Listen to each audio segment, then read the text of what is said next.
तो ये यूपीएससी का आइडिया आपके मन में कहाँ से आया? मतलब यूपीएससी का मैंने अपने ग्रेजुएशन के टाइम सोचा था, और ग्रेजुएशन में ही मैंने मतलब यूट्यूब पे जो टॉपर्स होते हैं उनको देखा, और मतलब वहीं से मुझे लगा कि एक बार मतलब यूपीएससी ट्राई करना चाहिए, और उसके बाद आफ्टर माय ग्रेजुएशन मैंने मतलब एकदम स्टार्ट कर दिया था।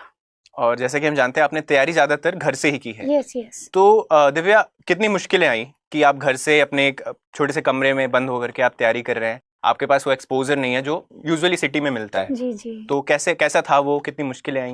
मतलब हम ये तो नहीं कह सकते एकदम कि मुश्किलें ही उनको कहेंगे, मतलब मैं इंजॉय करती थी अपनी पढ़ाई, मुझे ऐसा नहीं लगा कि बहुत ही मुश्किल है, लेकिन थोड़ा सा बस ये होता है कि आपके पास सोर्सेस कम हो सकते हैं, जैसे गांव में मैगजीन आपको अवेलेबल नहीं हो पाएंगी, या फिर टेस्ट सीरीज, मतलब आप जो टेस्ट लिखेंगे उनको इवेल्युएशन के लिए कोई आपको नहीं मिल पाएगा, लेकिन मैं ऑनलाइन मतलब ये चीज़ें अरेंज कर लेती थी, जैसे इवेल्युएशन हो या फिर मैगजीन्स हो।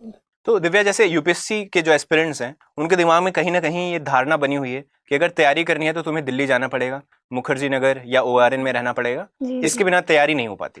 तो आपकी क्या राय है उस पर? नहीं, मुझे ऐसा नहीं लगता है कि आप अगर दिल्ली आएंगे तो ही आपका सिलेक्शन होगा, बस आपको मेहनत करनी है, अच्छे से पढ़ना है। तो मुझे लगता है वो आप घर पे रह के भी पढ़ सकते हैं, और मतलब अगर आप कंफर्टेबल हैं तो दिल्ली रह के पढ़ सकते हैं।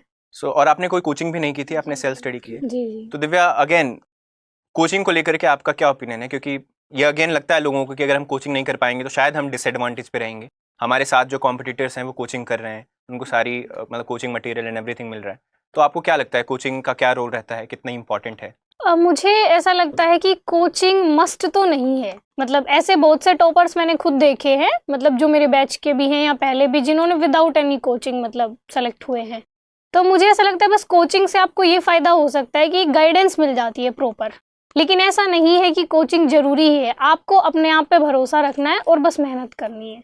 तो मुझे लगता है वो विदाउट कोचिंग भी बिल्कुल किया जा सकता है। यस। करेक्ट। अक्सर लोग ऐसा कहते हैं कि जो बोलते हैं कि फर्स्ट अटेम्प्ट में क्लियर कर लिया, झूठ बोलते हैं। तैयारी लोग 4-4 साल से कर रहे होते हैं।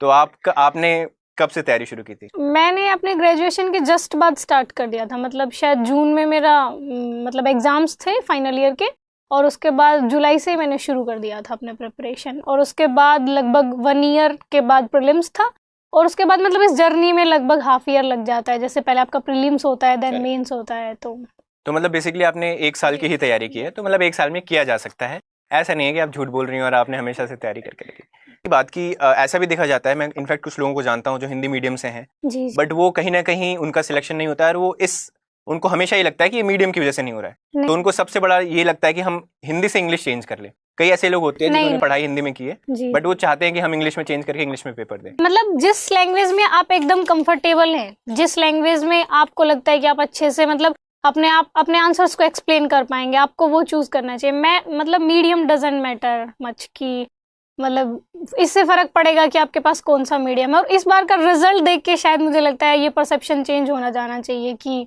सिर्फ मीडियम वजह होता है सिलेक्शन ना होने का। करेक्ट। सो करीब इस बार टॉप 110 में 3-4 लोग हैं। टॉप 20 में भी 2 लोग हैं शायद। अब स्टेजेस के हिसाब से चलते हैं प्रिपरेशन की, जैसे पहला स्टेज प्रीलिम्स का होता है।